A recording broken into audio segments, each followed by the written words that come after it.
여러분 안녕하세요. 9월 23일 여의도 펀드매니저TV 금일 시장 전망 및 투자 전략 시작하도록 하겠습니다. 네, 저녁에 편히 잘 주무셨습니까? 오늘 아침에 눈을 떠봐도 시장은 여전히 변함이 없는 추가 하락이 이어지는 그런 미국 시장의 모습이 나왔습니다. 굉장히 마음이 답답하고 안타까운 상황인데요. 오늘 시장 전망 및 투자 전략, 오늘 또 금요일이지 않습니까? 한번 어떤 상황을 우리가 전개를 하고 될지, 또 우리가 어떻게 대응을 해야 될지, 어떤 모습이 시장 속에 나왔는지 한번 같이 알아보도록 하겠습니다. 오늘 제가 주제는 higher for longer가 아니라 front end loading 이 단어를 썼는데, 지금 파월의 정책이 금리를 인상하는 정책이 higher for longer, 금리 인상을 조금씩 오랫동안 끌고 가는 정책이 아니라 front end loading, 아주 초기의 금리 인상을 가속도를 높이면서 이 빠르게 가져가는 그러한 전략을 사용하고 있는 거죠. 프론트 엔드 로딩이라는 전략이 그런 의미로 봐야 되는데, 선체 수술이라는 뜻인데, 먼저 속도를 빠르게 하고 단기간에 많이 올려놓고 그 다음에 시장을 보자, 컨트롤 하겠다, 이 전략인 거죠. 이 전략에 우리가 얼마나 빠르게 적응을 할 것인지, 글로벌 시장이 이 전략에 얼마나 빨리 적응을 할 것인지, 또한 초창기에 빠르고 강하게 올린 이후에 어떤 문제가 부작용이 더 많을 것인지, 하이어 프로 롱어보다도 부작용이 적을 것인지 많을 것인지 효과적일 것인지, 이 부분에 대한 검증을 하는 시간이 더 필요하기 때문에 일단은 프론트 앤 로딩, 초창기에 빠르게 금리를 인상시키고 그 다음에 전략을 세우는 그러한 미국의 FOMC의 전략에 우리가 빨리 적응하는 여부, 속도와 그 다음에 그 이후에 나타날 그런 사이드 이펙트가 어떤 것들이 있을 것인지, 이 부분들을 한번 잘 관찰을 하시고 전략을 세우는 게 좋지 않을까, 그런 생각이 들어서 오늘은 한 줄 요약으로 프론트 앤 로딩을 뽑아봤습니다. 구독, 좋아요 많이 눌러주십시오. 네, 금일시장 키포인트 한번 봅시다. 긴축의 공포가 여전히 이어지고 있죠.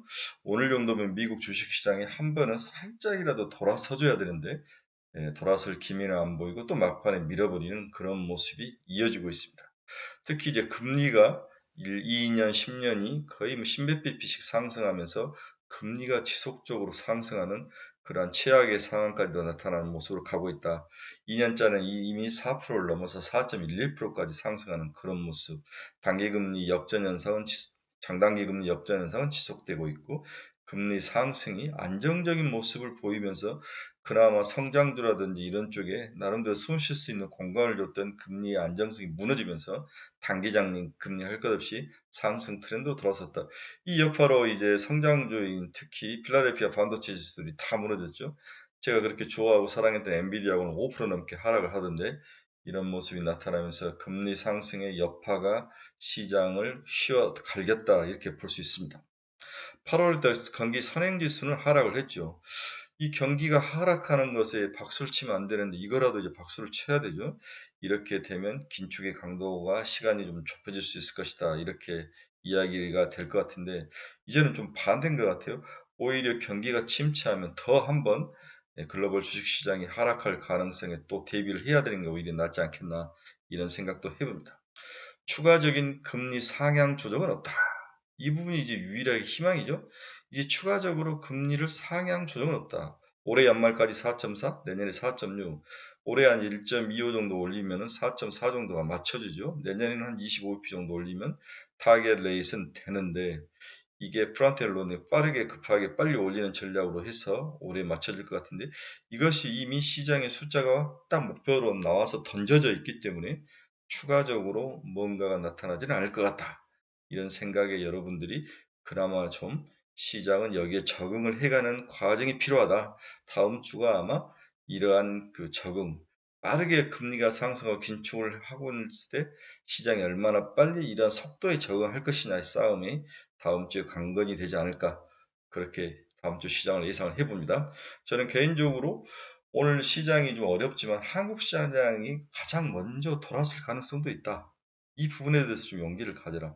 문제는 오늘이 금요일이라는 거죠. 금요일은 여러 번 말씀드리지만은 포트폴리오를 축소하고 자기의 포지션을 좀 줄이고 가는, 주말 리스크를 없애고 가려는 속성이 강하기 때문에, 그것만 없다면 먼저 항상 한국이 글로벌 시장에서 제일 먼저 터닝하고 돌아서고 턴아웃한다는 모습이 자주 나타나지 않았습니까? 어제 시장을 보니까 그런 기운이 살짝 보이긴 한데, 오늘 저는 그렇게 시장을 약하게 보지는 않다. 초반에 좀 얻어맞을 수 있지만 장 중후반으로 갈수록 돌아서는 모습도 나올 수 있다. 이렇게 긍정적인 하루짜리 단기 시황을 한번 이야기해드리고 싶습니다. 금요일 시장, 미국 시장 한번 보겠습니다. 다우는 그나마 살짝 플러스가 났는데 막판에 밀어버렸죠. 네, 나스닥도 막판에 밀어버렸고 S&P도 막판에 밀어버렸는데 이 밀어버린 이유가 뭐 속보로 뜨는 게 이제 푸틴이 핵의 사용에 대해서도 가능하다 뭐 이런 식으로 흘렸다. 공포감을 주는 거죠. 핵을 사용했다는 자기 자신도 핵을 맞기 때문에 그건 사용하기 힘들 것 같고 유럽이 이제 전면전에 나선다면 전쟁은 지는 것이 뻔하죠. 그런 상황은 어렵습니다. 일어날 수 없는 상황이니까 공포감이 오래 갈 것 같지는 않지만 항상 무언가 부정적인 멘트가 어나운스먼트가 처음 나왔을 때 항상 강하고 부정적으로 아주 속도감 있게 반응이 된다는 거죠. 이 부분이 좀 오늘 시장에 가장 이렇게 밀어버리는 요인 중에 하나지 않을까 그런 생각을 합니다. 하지만 오래가지는 않을 것이다. 이렇게 이해를 하셔야 될 것 같습니다. 영국, 프랑스, 독일, 유럽 시장도 전부 크게 하락하면서 장이 마감이 됐습니다. 오늘 글로벌 주요 시장 키포인트 한번 봅시다. BOE가 기준금리를 2.25% 기습적으로 2.25로 50bp 인상을 했죠. 스위스도 기준금리를 75p 인상을 했고 유럽의 유일하게 마이너스 금리를 가지고 있던 스위스가 이제 50bp 금리가 되면서 이제 마이너스 금리의 종식을 알렸죠. 네, 필리핀도 50bp 금리를 인상을 했습니다. 좀 독특한 것은 트르키인데 80% 물가 상승률인데도 불구하고 금리를 기준금리 13에서 15%로 인하를 하는 모습이 나타났습니다. 너무 이제 과하게 오르는 그런 뭐라 그럴까 물가에 대해서 이제 무차별한 거죠. 감흥이 없는 거죠. 반응을 하지 않는 거죠. 오히려 중앙 기준금리를 인하시키면서 뭔가 안정적인 반대 역외작용을 하는 케이스인데 터키의 케이스는 정말 독특한 우리 표준 편차의 제 끝자리에 나올 수 있는 그러한 어, 그러니까 기준이 되고 제너럴하지 않는 그런 전략이다 이렇게 봐야 될 것 같아요. 브라질과 터키는 굉장히 우리가 생각하는 그런 나라는 아닌 것 같습니다. 미 모기지 금리가 6.29%까지 상승을 했습니다. 2008년 이후 최고죠. 모기지 금리 상승은 모든 미국의 향후에 뭐랄까요 소비 뭐 이런 데 큰 영향을 미치는 중요한 그러한 지표죠. 네, 모기지 금리가 6.29니까 우리나라도 지금 5%를 넘어가고 있는 것 같은데 큰 문제입니다. 모기지 금리가 올리면 기업들이 또한 가정이 소비를 무조건 줄이죠. 네, 줄일 수밖에 없는 상황입니다. 미국 주간 실업보험 청구 건수가 21만 3천 명 예상보다는 하회를 했는데 5천 명밖에 예상을 안 뚫고 내려와서 이 부분이 긴축 강도를 좀 완화시키는 그러한 요인으로 작용을 하지는 않고 있습니다. 한미일 외교장관이 뉴욕에서 회담을 했다. 북핵 대응 공조를 했다. 우리가 원하는 것은 이런 북핵 대응 공조가 아니죠. 네, 배터리 문제, 다음에 전기차 판매 문제, 그 다음에 한미 통합 수합 이런 문제들인데 이런 문제들은 다루지 않고 엄한 걸 다루고 있는 모습. 이번 윤석열 대통령의 방미가 굉장히 말들이 많은데 우리를 실망시키는 방미였다. 이런 것은 우리가 부정할 수 없는 상황이죠. 마크롱이 전쟁이 모든 것을 바꿨다. 재생에너지 확대에 속도를 내고 있다. 이 말이 굉장히 중요한데 항상 전쟁이라든지 어떤 시장에 글로벌 이벤트가 발생하면 여기에 대응하는 인류의 기술 개발 속도, 그 다음에 국민들의 여론을 뭐 바꾸고 이런 데 하는 시간과 노력이 필요한 것들을 한꺼번에 할 수 있는 그러한 좋은 기회이다. 전쟁이 끝나면 재생에너지라는 이 분야가 이제 어느 누구도 부정할 수 없는 새로운 속도와 가속을 붙일 수 있는 그러한 대전환점 혁명의 과정이었다. 이렇게 또 해석할 수도 있는 거죠. 항상 전쟁은 모든 것들을 바꾸는 그러한 혁명적인 시대라고 볼 수 있습니다. 무기 개발이 더 빨라지고 과학이 더 발전하고 전기차 시대로 더 빨리 가고 자율주행으로 더 빨리 가고 이제는 드론과 로봇이 전쟁을 하는 시대로 갈 것 같고 이러한 우리가 공상과학에서 생각했던 시절이 빠르게 올 수 있다. 여기에 과연 인간의 모습은 또 어떤 모습으로 대응을 하면 우리들에게는 어떤 가치를 줄 것인지 이러한 것들도 중요한 문제인 것 같습니다. 미국의 달러 지수는 또 상승을 했습니다. 111.30포인트까지 올랐네요. 0.6%. 킹 달러가 영원히 안 꺾일 같은 그런 모습인데 언젠가는 꺾이겠죠. 그 꺾인 터닝 포인트가 아무래도 11월 중간 선거 이후에는 꺾일 확률이 좀 있어 보이긴 하지만 지금 111까지 달러 지수가 킹달러가 강세를 유지하고 있다. 이 모습이 변하지 않고 있습니다. 금일 WTI는 살짝 상승했네. 83.69. 러시아가 전쟁에 동원령을 내리면서 아무래도 에너지 시장이 흔들리는 모습이 나타나고 있죠. 그런데 반대로 제가 오늘 지표를 보니까 우리 LNG 가격은 또 7% 넘게 하락을 했네요. LNG 가격은 하락을 하고 WTI 가격은 하락 후에 약간 행보하는 그런 모습이 나타나고 있습니다. 네, 금일 미국 금리가 큰 문제를 일으켰다겠죠. 2년짜리가 4.11, 10년짜리가 3.7까지 상승했는데 2년짜리는 11bp, 3년짜리가 19bp가 올라가면서 일드 커브 마이너스 일드 커브가 살짝 조정이 됐네요. 어제까지 50bp가 넘었는데 오늘은 39bp인가? 네, 39bp로 줄었습니다. 미국의 주요 기업들 종가 한번 봅시다. 애플은 0.64% 하락했네. 152달러. 오늘 테슬라가 크게 하락을 했어요. 테슬라가 모델 3 등 미국에서 110만 대 자진 리콜, 문이 안 닫히고 유리창문이 안 닫히고 이런 것들에서 자진 리콜을 하면서 큰 유탄을 맞았습니다. 테슬라가 4.06%나 하락하면서 288.59달러에 마감을 했습니다. 그동안 이 아사리장에서도 가장 잘 굳건하게 버텼던 테슬라가 오늘 살짝 무너졌는데 일단 110만 대 자진 리콜, 그 다음에 지속적으로 상승에 대한 이익 실현의 물량이다 이렇게 봐야 될 것 같습니다. 리비안 전기차도 5.04%나 하락하며 33달러에 마감을 했습니다. 마이크로소프트는 살짝 상승을 했나 240달러, 엔비디아는 5.28%. 금리가 상승하는 것들이 엔비디아에게 큰 충격을 준 것 같아요. 미국 단기금리, 장기금리 모두 상승이 성장주인 특히 IT, 바이오에 치명타를 가하고 있다.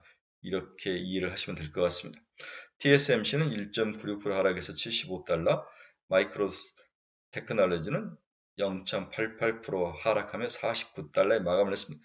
메타플랫폼스 상승을 했네요. 0.49% 상승하며 142.82달러에 마감을 했습니다. 너블록스는 1.54% 하락하며 35달러에 마감을 했습니다. 비트코인도 바닥에서 살짝 올라오네. 19,251달러, 18,000달러에 사서 22,000달러에 팔면은 딱 맞는 게 이 종목이다. 이렇게 이야기하는데 비트코인에 대해서 JP 모건의 제이미 다이먼 아주 폰지 사기다 이렇게 강하게 일가를 했더라고요. 저는 이 부분에 대해서 동의합니다. 자, 그러면 마지막으로 우리가 그동안 너무 많은 지금 오늘까지 긴축, 강도, 긴축, 공포, 부정적인 이야기했는데 우리가 파월의 그 성명서나 이런 것들을 듣고 긍정적인 요인이 없는가 한번 찾아보는데 애널리스트가 이런 글을 썼는데 한번 같이 분석을 해보고 마치도록 하겠습니다.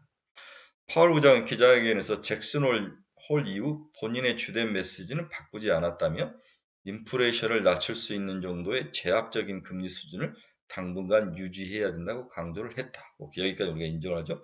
경기를 제약하는 수준의 높은 금리를 통해 추세 이하의 경제 성장을 지속하고 고용 시장의 수급 균형을 모색하며 인플레이션 하락을 유도할 것이라고 했으며 특히 금리 정책 변화를 위해서는 인플레이션 둔화를 확신해야 한다고 강조를 했다. 여기까지는 이제 시장의 부정적인 요인이죠. 하지만 우리가 또 나름대로 우리 파월 의장의 기자회견을 통해서 혹시 긍정적인 또 우리가 희망, 힌트를 찾을 수 있는 부분은 있지 않겠는가 이런 부분을 한번 이야기해보면 하지만 통화 긴축 이후 어느 시점에서는 정책이 경제와 인플레이션에 미치는 영향을 평가하면서 금리 인상 속도를 늦추는 것이 적절하다고 언급을 했다는 거죠.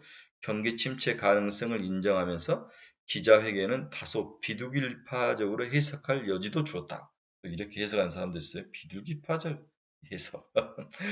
사람들은 지금 매파로 다 해석을 하는데 MBS 매각도 시기상조이며 6.92까지 올라간 상태에서 MBS 매각까지 하면 이 시장 난리가 나는 거죠. 당분간 기존 자산 축소 계획을 고수할 것이라는 조심스러운 입장을 보였다. 미 연준은 물가 안정을 위해 내년 1분기까지 금리 인상을 이어가겠지만 시장은 계속해서 경기 침체 시그널과 연준의 스탠스 변화 시점을 모색할 것이다. 나름대로 그나마 긍정적인 요인도 있었다. MBS에 대해서도 지속적으로 팔지 않고 팔기로 했는데 시기상조라면서 속도 조절을 하겠고 살짝 숨통을 틔워준 거죠. 물가 안정을 해서 내년 1분기까지 금리 인상을 이야기했지만 시장이 계속 침체 시그널이 난다면 뭔가를 바꿀 수 있는 그러한 암암리의 그러한 의미, 함축적인 말도 했다. 뭐 이런 이야기를 하는 거죠. 자, 결론적으로 이미 올해 4.4라고 딱 목표를 했습니다. 이제 두 번 남았는데 75bp, 50bp 올리면 딱 끝나요. 그 다음에 내년은 4.5죠. 네, 4.5면은 25bp만 올리면 이제 끝나는 거죠. 네, 이러한 그 속도, 프론트 앤 로딩, 급하게 빨리 올리면서 금리 수준을 올려놓는 전략, 장기적으로 조금씩 길게 올리는 전략이 아니라 미국이 이 전략을 사용해서 인플레이션의 의지를 꺾는 게 중요하다. 이 마지막 단계 지금 와 있다라고 생각을 해야 된다. 만약 이렇게 시장이 서로 해석을 한다면 어제까지 미국 시장이 오늘 새벽까지 부정적인 요인으로 시장을 해석했는데 그렇다면 내일 새벽에 나올 시장이 그나마 또 긍정적으로 확 바뀌어버릴 그러한 시기적인 요인도 된다. 그럴 가능성도 있다. 따라서 오늘 한국 시장이 제일 중요한데 저는 한국 시장의 프런트적인 역할, 항상 시장이 다 다운돼서 쓰러졌을 때 항상 동쪽에서 먼저 시장이 시작하는 우리가 먼저 시장을 돌려 세우는 그러한 케이스가 있었다. 오늘이 그렇게 나타날 확률이 좀 있어 보인다. 저는 이렇게 뇌피셜을 좀 돌려봤습니다. 어렵고 힘든 이야기죠. 어제 제가 코 빠뜨리고 방송을 했더니 우리 뭐 카페 친구들 제 친동생 전화하고 난리가 났습니다.